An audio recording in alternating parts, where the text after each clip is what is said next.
Hello, everybody. I am Matthew Carvalho, and with me is my guest at this time, attorney Rob Levine. Mr. Levine, I'd like to thank you again for being here today. My pleasure. And we'll just get started. My first question is a basic one. What is it that made you want to get into law and become a lawyer?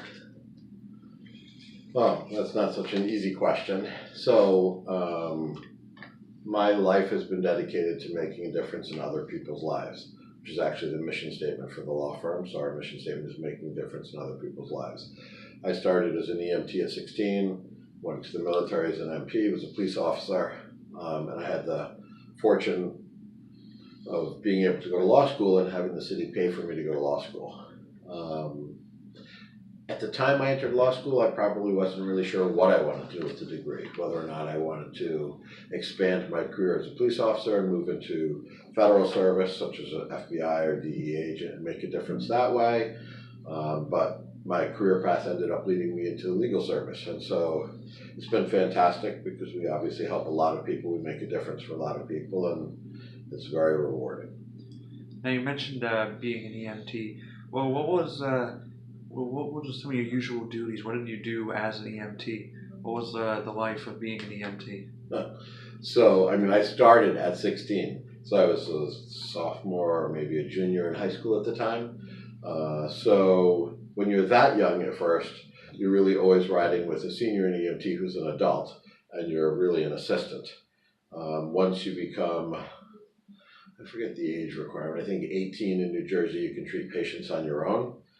By the time I was 20, I was running my own crew. I had my own crew on an ambulance. So basically, you respond to emergency services for people in need. So the town I grew up in was 100% volunteer. So we had 2 ambulances, and you have duty calls, and someone's injured, motor vehicle accidents, someone who's pregnant that's having a difficult pregnancy, somebody falls down a flight of stairs, any type of injury, and you respond with the ambulance and then render aid. Now, when getting into law, a lot of people always are fearful of the bar exam. How did you prepare for that when you were ready to take the bar? What did you do to pass the exam? So we were in a study group of 3 people. It was myself and 2 other students. We spent 8 hours a day for 8 weeks. The last 2 weeks we spent 12 hours a day. I took 2 bar review courses, one through Barbary and one through, I forget the name of the other course, but we all studied together, we made outlines, did memorization, did practice tests, and all 3 of us passed. Now, with owning a law firm, what are some of the additional duties of owning a law firm besides being an attorney? What else do you do as the operator of this firm? So the larger we get, obviously the more responsibility there is. I have about 110 people who work with me, of which 20 are lawyers. So first of all, it's just the supervision, right? Supervising all of the attorneys, all of the paralegals, and overseeing the process to make sure that we're doing the right thing for all of the clients. Clients entrust us with their lives, with their cases, and we have to make sure we're doing the right thing. So that's really just the practice of law. The business of law then is running the actual law firm. So I'm responsible for payroll for 110 people every week, making sure that we have enough funds to make payroll, to pay for the advertising, and obviously to continue to grow the firm and have a vision. So the vision of the firm changes. At one point we were doing real estate and there was a real estate crisis and we changed direction. At this point, the question is what will happen in the future with vehicles. So cars are getting safer. So you have 360-degree safe driving protection on certain vehicles now. Eventually, that will be on all cars, which is fantastic for the public, but it will change the nature of what we do. When cars don't crash as much, and then you have self-driving cars, which is even beyond that, we have to continue to find ways where the public needs us and where we can make a difference. So we're always expanding and looking. So we started doing Social Security, now we do Veterans Disability, so we're always expanding our outreach.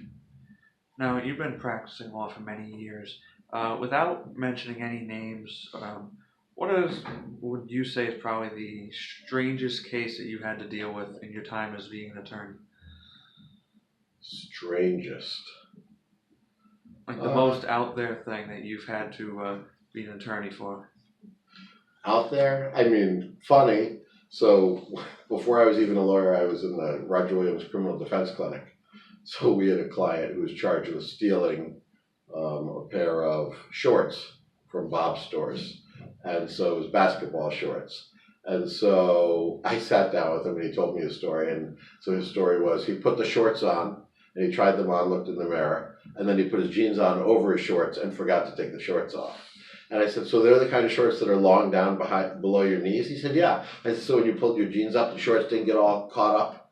It's like, I don't know. I said, and you don't have to put your hand in your pants and straighten them out so you can get your jeans on? He's like, I don't know. I said, and you want to go into court and you want to sell that to a judge because there's no jury. This is just a misdemeanor.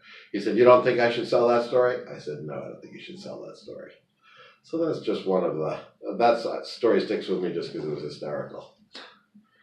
Now, as an attorney, what is your philosophy to winning a case, and your morals and your strategy when it comes to taking up a case and winning it for your client? So morals and philosophy, I would say it's always doing the right thing for the client. So at the end of the day, it's the client's case. So while we have the legal knowledge, we have the strategy, we understand the right decisions to make as far as how to move their case along, it's their life. So, and the end decision always affects them. So we make sure that they're getting the right medical treatment, we make sure that they're informed, that they understand things, and that every decision we make, they're informed and they understand what we're doing. I think as long as you take care of the client, everything else takes care of itself. Now, as an attorney, what would you say was your biggest defeat in court? What did you take away from that, and how did you use it to improve yourself as an attorney? I mean, you're always going to have wins and you're always going to have losses. That's just part of life, no matter what you do in life, right? So, first of all, I don't think we'd know what a win was if we didn't suffer a loss. So the key is to never make the same mistake twice. You figure out what you did wrong and how to improve on it and continue to get better. Now, you as a lawyer, you work in the judiciary branch a lot.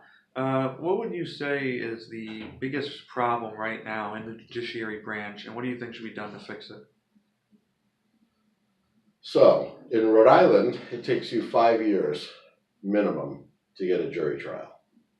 We are probably the most backed up state in the country when I talk to other lawyers around the country.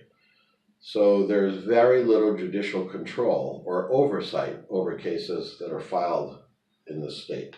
So you can file a lawsuit, there's no conference, there's no discussion with the judge, there's no discovery calendar, there's no motion control. The case just kind of sits there. And you have the defense, who's billing by the hour, and then you have the plaintiff side, which works on a contingency fee. So they're automatically directly opposed. Defense wants to bill cases, and they're fine if it takes a long time, and plaintiffs obviously want to look out for their clients and move the cases along as fast as you can go, but yet there's no one in the middle, a judge or a clerk, to move the case along. So in federal court, you can literally have a trial in a year. In Massachusetts, in district court, 15 months is average, 2 years in Superior Court. And we're 5 years or 7 years in Rhode Island. There's a problem with that system. It's not fair to clients. Now, with having an extensive background in law, working as a police officer, as a lawyer, have you ever considered maybe getting into the political field, maybe running for office to try to change some laws that you think are problems here in the state? I've never thought about it, no. No? Okay. And my last question I want to talk to you about is your commercials that are on TV all the time. They're some wacky ads. What are your thoughts on your ads that you put on the TV, and how much have they helped bring clients to your firm, and what have they done for you, and also how do you feel doing these ads? How fun is it for you to do these? So in the beginning, before I was Rob Levine and Associates, we were Justice for All. So when we were Justice for All, I wasn't even in the TV commercials. I didn't want it to be on TV. So when I hired the advertising firm that we've been using for the last 12 years, they wouldn't take us as a client unless I agreed to drop the trade name, go by my own name, and go on TV. So that's how it started. So in the beginning, it was a challenge. I think the first TV commercial, which is a 30-second spot that we shot, probably took me 4 hours, half a day, because being comfortable in your own skin and being able to smile at the camera and being able to talk and then still be able to connect with the audience and do what you call wacky ads is a lot of work. So now it's easier. I'm comfortable with it. How do I think it's helped us? It's helped us tremendously.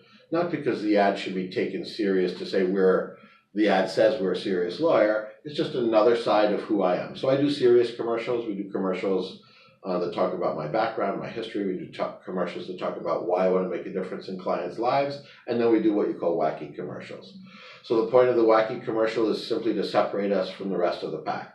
So there's a lot of lawyers that I call talking heads. They stand in front of a set of books and they're like, have you been injured? Call me.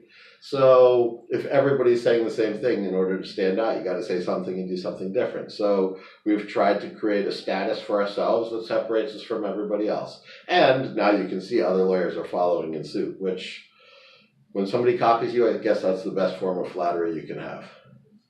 So it's worked well. We went in the last 12 years from me and 3 people to me and 110 people. Well, again, I'd like to thank you for taking some time to speak with me today. Absolutely, Thank you so my much. pleasure. It was great to meet you. You too.